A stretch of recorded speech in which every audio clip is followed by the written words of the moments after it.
शेंगा सोल्याची भाजी बनवायची. तर त्या म्हणल्या मी शेंगा सोलते. तर हे पहा मस्त सोले झाले आणि आता ना इथून पुढं भाजीचं टेन्शन. नमस्कार मंडळी, मी छाया. माझ्या एक नवीन व्हिडिओमध्ये सगळ्यांचं खूप खूप स्वागत आहे. सगळ्यांना श्री स्वामी समर्थ. तर ना आज मी यात्रेला गेलते. आमच्या इकडे यात्रा आहे चालू खंडोबाची. तर आमच्या इथले खंडोबाचं मंदिर तुम्हाला दाखवते आणि बरेच लय मोठ्या छान छान गोष्टी आहेत त्या पण तुमच्यासोबत शेअर करते. मी तुम्हाला सांगितलं होतं की मेथीची भाजी आणली होती माझ्या बाबाच्या शेतातून. तो पण व्हिडिओ या आजच्या व्हिडिओमध्ये आहे. तर व्हिडिओ नक्की कंटिन्यू करा. व्हिडिओ आवडला तर लाईक आणि शेअर करा. तर सकाळी सकाळी छान अशी देवपूजा वगैरे झाली. त्यानंतर आम्ही आमच्या इथे जवळपासच मंदिर आहे, म्हणजे बरंच लांब आहे. दरवर्षी आम्ही तिथं जातो. खंडोबाचं मंदिर आहे, खूप सुंदर आहे आणि जुनं एक आहे आणि नवं आहे. हे ना नवं आहे.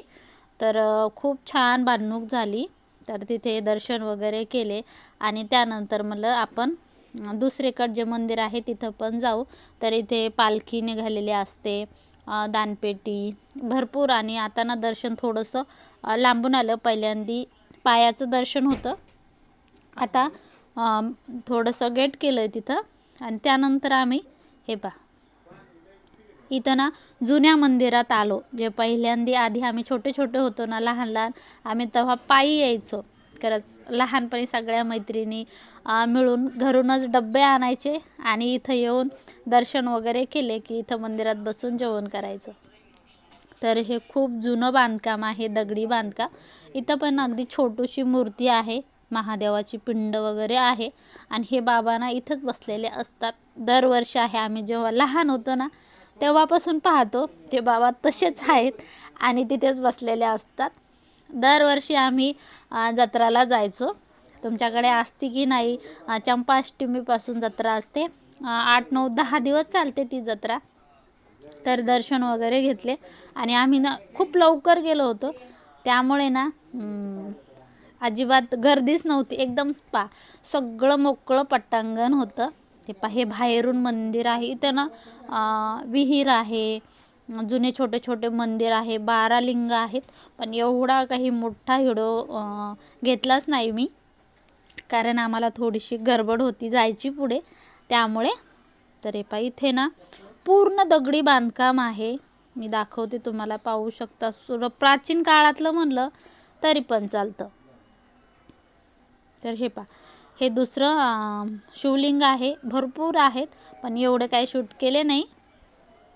त्यानंतर आम्ही येता येताना आमच्या बाबाच्या शेतामध्ये गेलो. गाय आणि वासराला असं त्यानं तप्पड वगैरे टाकलं होतं. तर खरंच शेतकरी गाय वासराचं पण एवढं आमच्याकडे लेकरापेक्षा बी जास्त त्यांना जीव लावावा लागतो बरं. तर मस्त कोठा आहे, झाडाखालीच आहे. त्यांना थंडी वारा गारा लागू नये त्यामुळे. आणि इतकं छान वातावरण होतं. माझ्या मम्मीने काही लसूण लावला होता, भाजी लावली होती, गवत आहे, सरकी आहे. इकडं पहा एवढी छान मेथीची भाजी, पालकाची भाजी आणि शेपूची भाजी होती.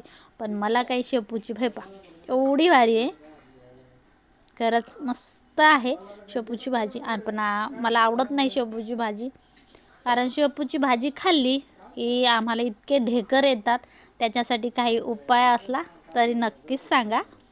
तर एवढी सुंदर मेथीची भाजी होती, पण त्याला फुलं आले होते, कारण बरेच दिवस झाले लावले, विकत वगैरे नाही.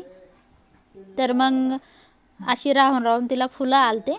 पण शेतातली एकदम ताजी ताजी भाजी होती. तर मम्मी म्हणली की तुला पण घेऊन जा, आलीच आहे. तर तिथं थोड्याशा गप्पा गोष्टी झाल्या. किती जरी रिकाम्या हाताने आलं तर आई ते आईच असते. आणि मला एक अनुभव आहे बरं, मी कधी पण जाऊ द्या नुसतं एक छोटंसं प्रस घेऊन जाते आणि येताना ना एक फुल मोठी पिशवी भरून आणत असते. मी म्हणते पण मी येताना काहीच आणत नाही आणि जाताना एक पिशवी भरून नेते. तर माझी आई आज म्हणली, हो ना, ते इंदुरीकर महाराज नाही सांगत, माझ्या लेकीला कांदे देऊ का, लसूण देऊ का, मिरची देऊ का, असंच असतं सगळं बाईचं. तर खूप हाशी मजाक झाली. घरचा काही व्हिडिओ शूट नाही केला मी, कारण आम्ही गेलो की सगळे एकत्र येतात, सगळ्याच्या गप्पा गोष्टीत केव्हा वेळ जातो काही कळतच नाही. त्यानंतर आम्ही घरी आलो. घरी आल्याच्या नंतर म्हणजे शेंगा सोल्याची भाजी बनवायची, तर आता म्हणल्या मी शेंगा सोलते. तर हे पहा मस्त सोले झाले. आणि आता ना इथून पुढं भाजीचं टेन्शनच नाही. कधी सोल्याची आमटी, कधी सोल्याचं बेसन, कधी सोल्याची खिचडी, तर कधी सोल्याची कचोरी. चला आता शेंगा निवडतात, तोपर्यंत मी इकडं आधण टाकलंय आणि ह्या शेंगा उकडायच्या राहिलेल्या. आम्ही दोघी सासूनाने आपण वेगवेगळे कामं घेतले. एक जण शेंगा सोलती आणि एक जण शेंगा उकडायला टाकते असं. तर भाजी पण बनवायची मला, थोड्याशा उकडू पण आणि त्याची भाजी पण. सोल्याची भाजी आणि बाजरीच्या भाकरी खूप भारी लागत्या. चला तर हे तर निवडून बिवडून घेतल्या. धुवायची काही गरज नाही, कारण याला उकळून निघतं, उकडतं, त्याचं पाणी टाकून द्यायचं आणि नंतर शेंगा खायच्या. जर तुम्हाला धुवायच्या असेल तर धुवू शकता. हे पहा आमच्या इकडे फुकट आहे, तुमच्या इकडे काय किलो आहे मला कमेंटमध्ये नक्कीच सांगा बरं. चल पाण्याला उकळी आली की लगेच टाकून द्यायच्या. याची रेसिपी पण बऱ्या टाकलेल्या आहे मी, म्हणजे सोल्याच्या भाजीची वगैरे गेल्या वर्षी टाकली, आता काही टाकली नाही. मला आता पाहू जमली तर टाकू, आई जमली तर मग नंतर टाकू. लगेच मीठ टाकते, नंतर टाकतात मीठ, पण लगेच टाकून घ्या. बऱ्याच ताईंना दादांना आवडत असेल अशा उकडलेल्या शेंगा, आणि आम्हाला ना घरी नाही आवडत जास्त.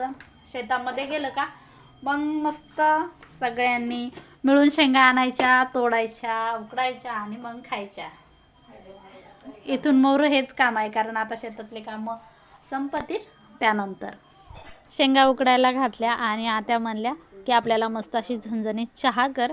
त्यामुळे काय केलं म्हणलं चला फ्रीजमध्ये दूध होतं ते बी थंडगार झालं. मला आता साय काढून बाजूला ठेवावी. आणि हे पहा एवढी सुरेख साय येते ना, तुम्ही जर 2-3 वेळेस दूध उकळून ठेवलं तरच साय येते. जर तुम्ही नुसतं गरम केलं का मग साय येत नाही.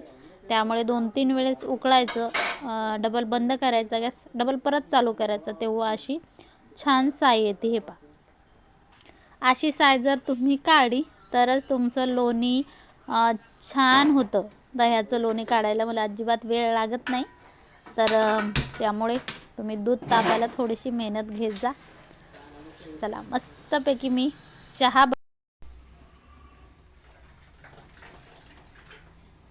जरूरच बसलेली आणखी ती अखंडा पपाडी नाही ना, हो येता येणार तिला आज थोडंच आहे.